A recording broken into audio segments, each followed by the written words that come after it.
The appropriated mirror, how Vaknin's theories were fragmented and rebranded in the social media age. The digital recovery movement runs on an unacknowledged translation.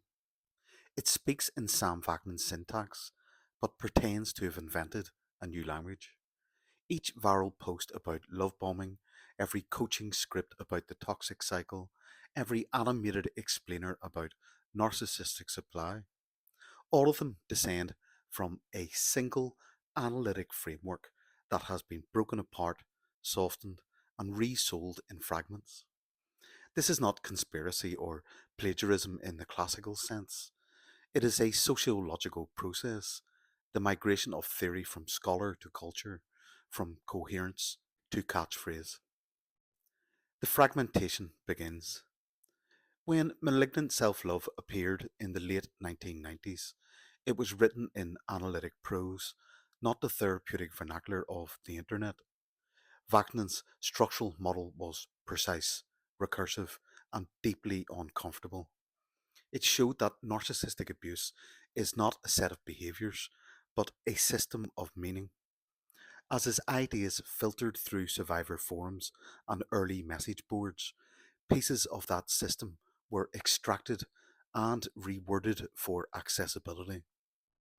Those fragments spread faster than the structure itself. By the time YouTube, Instagram, and TikTok emerged, the lexicon was detached from its author. What remained were the usable parts, the emotional hooks, the vivid metaphors, the recognizable phrases. What disappeared were the connections between them, the psychodynamic logic that made them one coherent map. From shared fantasy to the cycle. Vaknin's shared fantasy was never just a metaphor, it was a fully articulated relational architecture, a temporary psychotic merger where both parties lose authorship of reality.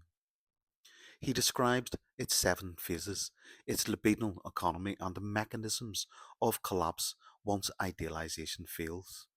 Online, this became the cycle of narcissistic abuse, love bombing, devaluation, discard, hoovering. The bones of the model remain, but the meaning is inverted. In his framework, the survivor participates in a co constructed fantasy born of unmet early attachment needs. In social media simplification, it becomes a villain hero script that preserves moral purity. The structure was kept, the psychology erased. From snapshotting to the projection. Vaknin coined snapshotting to describe how the narcissist captures a fixed mental image of the partner, a static object that replaces the living person. This was a new idea, bridging cognitive science and object relations theory. Within a decade, the internet had renamed it projection, or the image they fall in love with. Useful, yes, but utterly flattened. Snapshotting is not simply projection, it's identity capture, the replacement of subject with simulacrum. Without that nuance, the concept loses diagnostic precision and becomes another slogan about being seen for who you are not. From cold empathy to emotional unavailability, Vaknin's cold empathy separated accurate cognitive reading from emotional resonance, the ability to sense but not feel, to map others' affect without internal contagion. It explained how narcissists manipulate without connection and why survivors mistake precision for care. In online translation, it becomes emotional unavailability or lack of empathy, terms that describe outcome but not mechanism. The essential insight that empathy can exist without compassion disappeared, leaving a moral judgment in place of a psychological explanation. From confabulation to gaslighting. Confabulation in Vaknin's work is the rewriting of reality to preserve psychic continuity, not intentional deceit, but structural necessity. It's how the narcissist maintains the false self's coherence and recruits others into the same fiction. On social media, this morphed into gaslighting, which implies conscious manipulation. The original complexity, that much of the distortion is unconscious and defensive, was lost. The concept that could have deepened compassion and realism was replaced with outrage vocabulary, from supply regulation to attention seeking. Vaknin built a supply economy model long before influencer culture existed. He mapped how narcissistic systems regulate internal emptiness through cycles of attention and withdrawal, treating admiration, fear, and pity as interchangeable currencies. Modern discourse calls this attention seeking, a behavioral label without structure. Yet every viral take on validation addiction is his theory re emerging under a different name. The rise of the content economy. Once platforms monetized engagement, psychological accuracy became secondary to emotional recognizability. Creators trimmed theory to fit 60-second clips. The empath narcissist dichotomy sold better than dialectic. Vaknin's mirror, which forced both sides to examine their shared architecture, became unusable in a medium that survives on moral certainty. So the ecosystem reauthored him out of existence while living inside his map.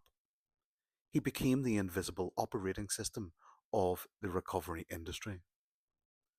The cost of rebranding. Each simplification widened reach but narrowed truth. When shared fantasy became the cycle, the survivor lost awareness of their own participation. When confabulation became gaslighting, compassion was replaced by accusation. When cold empathy became emotional unavailability, the survivor lost the ability to understand precision without warmth. This dilution keeps people stuck in a moral drama instead of a structural insight. It gives vocabulary without integration. The paradox of denial. The movement that feeds on his ideas cannot acknowledge him because he personifies the very pathology it condemns. His self awareness threatens the narrative economy that sustains social media recovery culture. To admit him would be to admit that the same defenses, projection, appropriation, denial, exist in the community itself. And so, like any narcissistic system, it mirrors and erases its source. The irony is immaculate. The space built to expose narcissistic exploitation reenacts it on the theorist who mapped it. The remaining architecture. Despite dilution, the skeleton holds. Every credible explanation of narcissistic abuse today still rests on his sequence: the merger of the shared fantasy, the idealized image of snapshotting, the rewrite of confabulation, the withdrawal of collapse, and the renewed supply chase. Whether phrased in academic language or therapy speak, that loop is his signature. You can change the words, but the geometry remains. Integration. What should happen next? The next phase of maturity for the recovery field is attribution and restoration. To cite Vaknin is not to worship him, it's to stabilize the epistemic gate. It re anchors survivor education in truth rather than trend. It restores continuity between psychoanalysis, trauma theory, and lived recovery. It allows the movement to evolve rather than endlessly re perform. Because as long as the space disowns its source, it repeats the pattern it condemns, consuming reflection while denying reality. The quiet continuum. Vaknin's work now exists on three levels: academic, cited, debated, integrated into formal discourse; applied, therapists and educators use the structures under new labels; cultural, millions speak in his language without knowing it. He has moved from author to atmosphere, from name to syntax. The appropriation is complete, but so is the dissemination. His ideas no longer need introduction. They are embedded in the collective nervous system of recovery. Sam Vaknin's brilliance is not hidden, it's ambient. Every diagram of the narcissistic cycle, every explanation of false empathy, every survivor trying to understand why they became the mirror, all are walking through his architecture.